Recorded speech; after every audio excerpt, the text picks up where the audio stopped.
एक बार फिर से स्वागत है प्रिय विद्यार्थियों। और आज के वीडियो में हम लोग चेक करने वाले हैं एक स्पेशल ग्राफ, ठीक है ना। उसके पहले आपने लास्ट वीडियो में लास्ट लेक्चर में चेक किया था कि मैंने आपको किस प्रकार से बताया था आइंस्टीन का प्रकाश वर्धित समीकरण के derivation, and that was really very important topic. Okay, इसको आपको तैयार कर लेना होगा। उसके साथ ही मैंने आपको बताया था क्या होता है कार्यफलन। I explain you about the work function. उसके बाद दहली आवृत्ति या संस्तब्ध आवृत्ति, थ्रेशोल्ड या कट ऑफ फ्रीक्वेंसी, ठीक है ना। और फाइनली जो पांचों नियम थे जो कि मिल्कन और बाकी वैज्ञानिकों ने पहले अपने नियम, अपने प्रयोग के आधार पर 5 नियम बताए थे, उन पांचों नियमों का वेरिफिकेशन, उन पांचों नियमों की जो पुष्टि होती है, हम लोगों ने चेक किया था आइंस्टीन के उस महत्वपूर्ण इक्वेशन के माध्यम से, जो कि E k = ½ m v max² = h new minus h new not के फॉर्म में था। ओके, अब आज हम लोग ये चेक करना है कि जो फ्रीक्वेंसी शो की गई थी और जो फ्रीक्वेंसी होती है दहली आवृत्ति के फॉर्म में, ओके, उसका और निरोधी विभव के बीच में ग्राफ कैसे बनने वाला है। तो एक्चुअली में क्या हुआ था कि जब मिल्कन साहब ने कई विभिन्न प्रकाश सुग्राही, ध्यान देंगे, जो भी फोटो सेंसिटिव मैटर्स होते हैं, यदि आप उन पर विभिन्न प्रकार के ऊर्जाओं से युक्त फोटोन को गिराते हैं और गिराने के पश्चात यदि उनका ग्राफ बनता है, ग्राफ किसके बीच में, आवृत्ति न्यू और निरोधी विभव के बीच में, उसका ऑब्जर्वेशन किया गया था, ठीक है ना। तो अभी हम लोग ये पहले समझते हैं कि what is the stopping potential, क्या होता है निरोधी विभव। क्योंकि बोर्ड में शायद ये डेफिनेशन लिखने को ना आए, लेकिन इसमें न्यूमेरिकल आते हैं।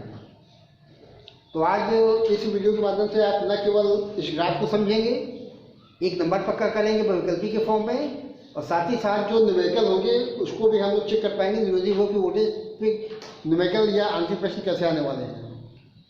ओके, तो देखिए ये आइंस्टीन का प्रकाश वर्धित समीकरण जो कि आपने देखा हुआ है 1/E के फॉर्म में, and that was E k = 1/2 m v max² = h new minus h new not. Okay, और निश्चित रूप से ये जो पद लिखा गया है किसका है, W का है, कार्यफलन, मतलब न्यूनतम ऊर्जा जो कि प्रकाश सुग्राहित तल से प्रकाश इलेक्ट्रॉनों को या फोटो इलेक्ट्रॉन्स को बाहर निकाल सके। इक्वेशन फर्स्ट देखिए ये बन गया है, ठीक है ना। अब आपको ये चेक करना है कि जो ½ m v max² लिखा हुआ है एनर्जी के फॉर्म में, इसको आप वोल्टेज के फॉर्म में कैसे दिखा सकते हैं। ओके, तो देखिए स्टॉपिंग पोटेंशियल या निरोधी विभव फिर चेक कर लेंगे कि निरोधी विभव द्वारा अधिकतम ऊर्जा के प्रकाश इलेक्ट्रॉनों को आप रोक सकते हैं, ठीक है ना। मतलब एक ऐसा वोल्टेज जो कि प्रकाश सुग्राहित तल से प्रकाश इलेक्ट्रॉनों को रोकने से, निकलने से रोक दे, उनको रोकना है ताकि वो जो है तल से बाहर ना निकल पाए। तो अब आपको ये चेक करना है कि जो आपका एनर्जी है इसको आपको चेंज करना है वोल्टेज के फॉर्म में। ओके, तो वोल्टेज का फॉर्मूला आपने देखा हुआ, V = W/Q, चेक करेंगे। ओके, और V = W/Q का मतलब है, W का मतलब है E k/Q, Q का मतलब क्या हो जाएगा, आवेश इलेक्ट्रॉन का E शो कर दिया है, तो E k का मान कितना हो गया है, E k का मान हो गया है E × V। ध्यान देंगे E k का मान कितना हो गया, E × V।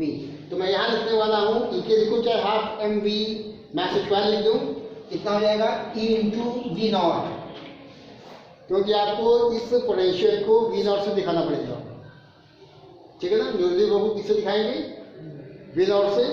इक्वेशन नंबर देखिए सेकंड हो गया है, ध्यान देंगे। पहला इक्वेशन कोई नया नहीं है, आइंस्टीन के द्वारा दिया गया प्रकाश वर्धित समीकरण के फॉर्म में दिखाया गया है, ठीक है। और नंबर 2 जो है आपने एक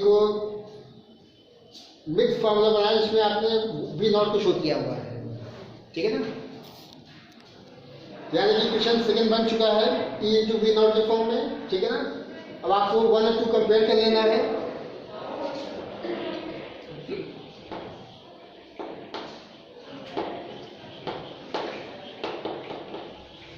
एक और 2 कंपेयर कर लेंगे तो यहाँ से क्या बनेगा, दोनों को इक्वल दिखाना है, ये पद बराबर ये पद, ठीक है।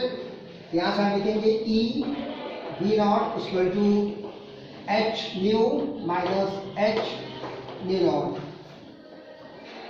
एक बार फिर चेक कर लेंगे, न्यू का मतलब है प्रकाश की आवृत्ति। ठीक,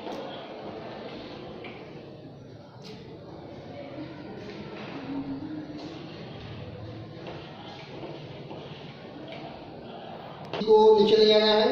ओके, तो आपको ये बन जाएगा वी नॉट इक्वल टू, आप लिख सकते हैं कांस्टेंट क्या है एच अपॉन ई, और बचेगा न्यू माइनस न्यू नॉट। ठीक है, तो देखिए यहाँ भी ग्राफ बनने वाला है, चेक करेंगे।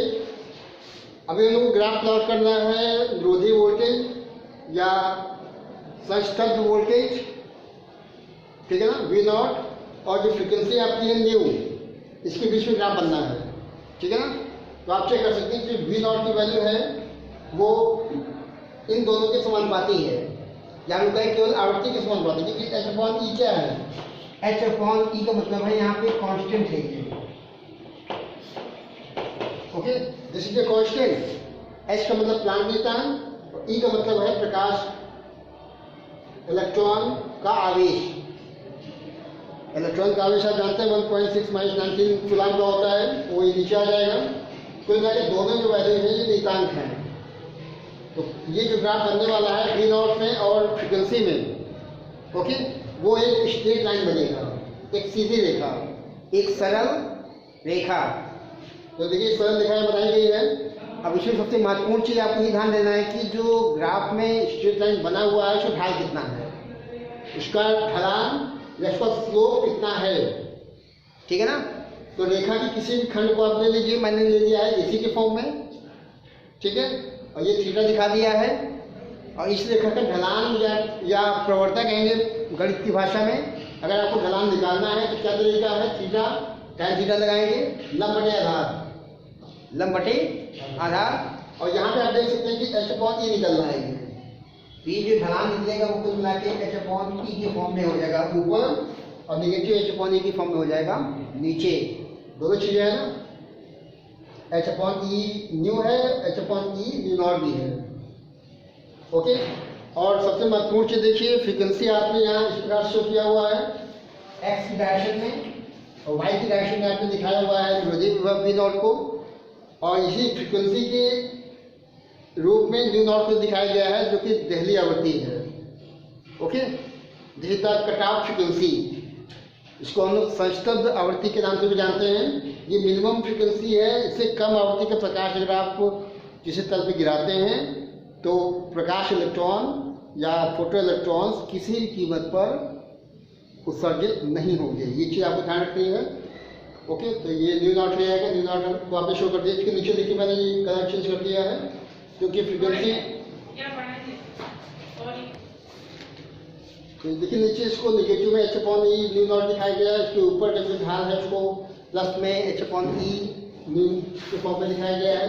ठीक है ना, क्योंकि ये जो पॉइंट है इसको आप कट ऑफ फ्रीक्वेंसी या देहली आवृत्ति के फॉर्म में आपने इसको शो किया हुआ है।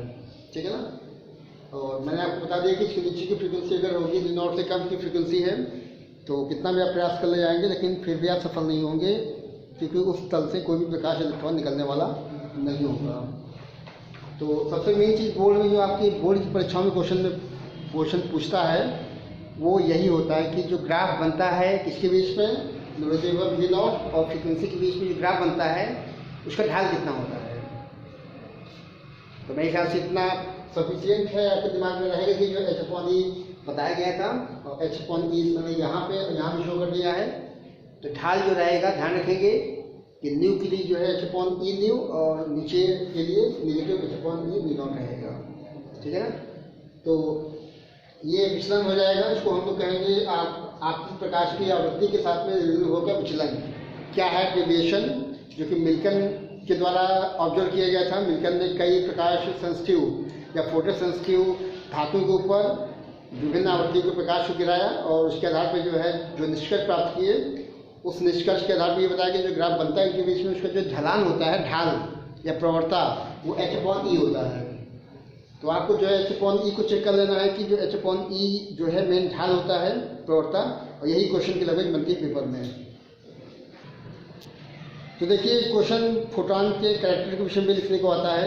ओके, तो अभी हम लोग देखने वाले हैं कि जो है फोटॉनों के महत्वपूर्ण अभिलक्षण क्या हैं, what are the important characteristics of photons. Okay, तो देखिए फोटॉन आपने चेक कर लिया है कि photon according to the Max Planck आपको बताया गया कि फोटॉन क्या होता है, उसकी ऊर्जा कितनी होती है। तो पहला पॉइंट जो है आप ऊर्जा दिखा सकते हैं कि फोटॉन की ऊर्जा होती है E बराबर एच न्यू। ओके, फोटॉन की एनर्जी कितनी है, E बराबर एच न्यू।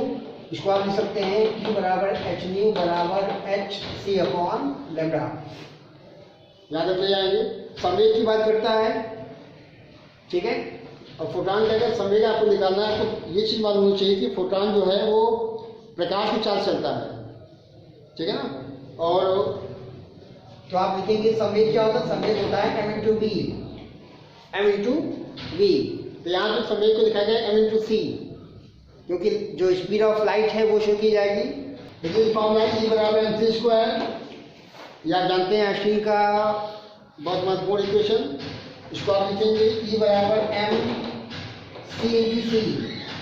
ओके, E बराबर एम सी स्क्वायर होता है एम सी इंटू सी, और ये जो एम सी होता है उसको लिखते हैं पी। क्या लिखा गया है, तो P बराबर कितना, पी सी। P बराबर लिखा है E अपॉन सी, यहाँ लिखिए E अपॉन सी लिखा हुआ है। तो ऊर्जा बोलेगा तो एच न्यू आपको दिखाना पड़ेगा, और संवेग बोलेगा तो आपको इसी संवेग एनर्जी को C से भाग कर लेना होगा। ओके, तो C से डिवाइड कर लेते हैं, ये क्या बन गया, मोमेंटम।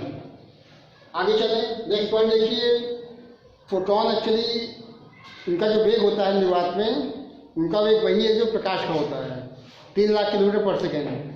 यहाँ 3.8 मीटर पर सेकेंड शो किया गया है, निर्वात में भी चल सकते हैं, ठीक है ना।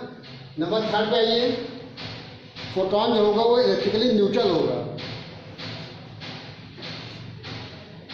कि जब फोटॉन किसी वैद्युत क्षेत्र या चुंबकीय क्षेत्र में प्रवेश करता है तो उसके पथ पे कोई प्रभाव नहीं पड़ेगा, उसमें कोई विक्षेपण नहीं होना है।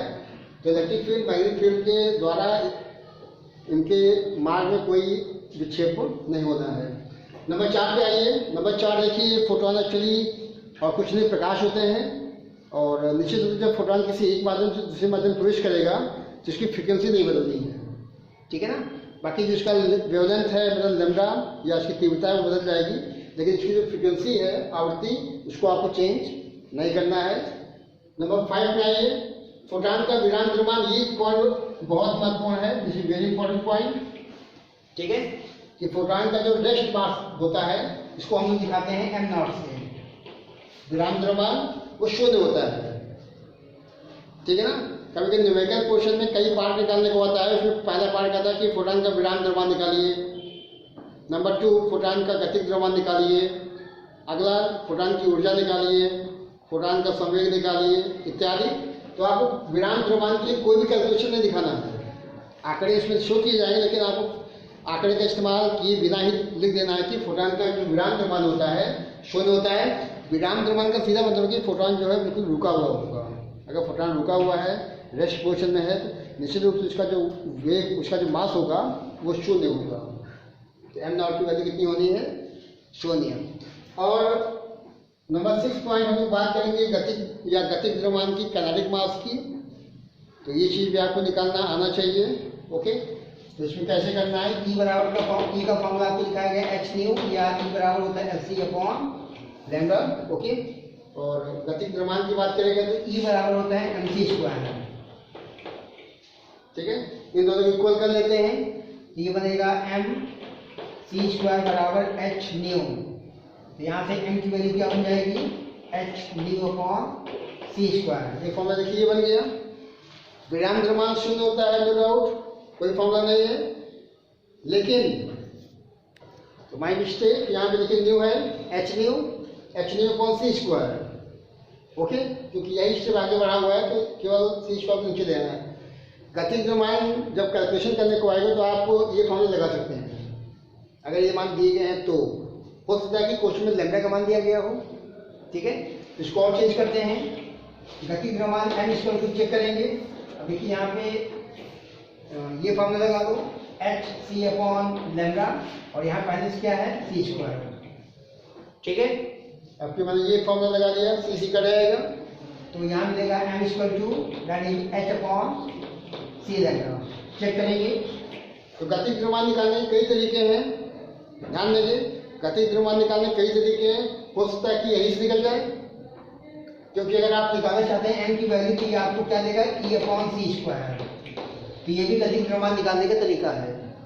एनर्जी की वैल्यू दी जाएगी, चेक कर लेंगे कि एनर्जी को किस में दिया गया है, इलेक्ट्रॉन वोल्ट में है या मिलियन इलेक्ट्रॉन वोल्ट में है या किसी और में दिया गया है, उसको आपको पहले चेंज करना पड़ेगा जूल में, ठीक है ना। C स्क्वायर आप जानते हैं, प्रकाश की चाल को स्क्वायर कर लेना है। तो मैं फिर से बोलता हूँ कि गतिज द्रव्यमान आप दिखा सकते हैं इन फॉर्मूलों से। विराम द्रव्यमान हमेशा आपको शून्य दिखाना है, m not will be 0 and जो m की वैल्यू है वो आपको यहाँ से मतलब यहाँ से या फिर यहाँ से आप कैलकुलेशन में ला सकते हैं। तो फोटॉन के अभिलक्षण कभी कभी 1-2 पॉइंट लिखने को आते हैं छोटे नंबर में। तो फोटॉन और कुछ नहीं, प्रकाश ही है। अच्छा, आपको ये ध्यान रखना है कि जो फोटॉन होता है उसकी ऊर्जा एक्चुअली वो समय की, आपको ये ध्यान रखना है, ठीक है ना। और एक वैज्ञानिक हुए थे और वैज्ञानिक कॉम्पटन साहब, उन्होंने कहा था कि फोटॉन जो है कण के रूप में ही उत्पन्न होता है, कण के रूप में ही अपने लक्षण को दिखलाता है, और फाइनली जब नष्ट होता है कोई फोटॉन तो कण के रूप में ही वो नष्ट होता है। तो photon nothing else, this is like light, okay, प्रकाश के रूप में है ये। तो ये सारे पॉइंट आप चेक कर लेंगे। ऊर्जा, संवेग, निर्वात में चार्ज जो होगी 3 लाख मीटर पर सेकेंड दिखाई गई है। उदासीन मतलब वैद्युत क्षेत्र या चुंबकीय क्षेत्र का कोई प्रभाव इन पर नहीं पड़ता है। और मीडियम बदलने पे जो है उनकी फ्रीक्वेंसी चेंज होगी, फ्रीक्वेंसी चेंज नहीं होती है। बाकी जो वेवलेंथ है या बाकी तीव्रता है वो बदल जाएगी। बाकी रेस्ट मास शून्य करना है, और काइनेटिक मास जो है आपको विभिन्न फॉर्मूले के माध्यम से शो कर सकते हैं, ओके। तो thanks to all of you and thanks for watching my video.